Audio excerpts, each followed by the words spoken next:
Kære mor og far, Kære Sonja, yes. vi vil lige sende jer en lille hilsen, da vi desværre jo ikke kan være med jer i dag til jeres diamantbryllup. Men inden vi kommer til vores lille gave, så vil vi godt lige vise jer et lille udsnit af vores have. Og vi tager lige og drejer rundt, så I kan se. Her har vi et lille billede af vores have. Her kan I for øvrigt også se nogle appelsiner. 10 kilo for 30 kroner, det er billigt. Dem skal vi presse lige om lidt. Elisabeths blomster, kalaerne, lidt af vores oliventræ, vores palmer, og så hele vores have, som er så flot.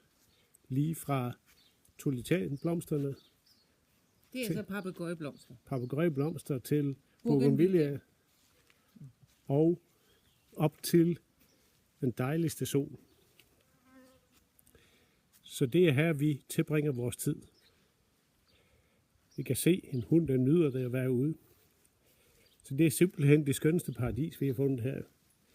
Og det er så også årsagen til, at vi har valgt, efter vi har planlagt vores rejse igennem rigtig lang tid, at blive hernede.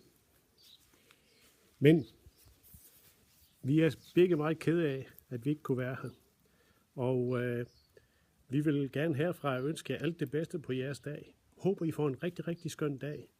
Og som sagt, vi er glade at være hernede, men vi er mindst lige så kede af, at vi ikke kunne være med jer i dag. Ami har en lille gave til jer fra vores side, som vi beder Ami om at hænge op på træet. Og vi håber, vi får en rigtig, rigtig skøn dag, når vi skal være sammen med jer senere på året. Så herfra alt det bedste. Rigtig god fest. Hils gæsterne. Og så vil jeg række ordet videre til Inge Marie. Moin. Moin.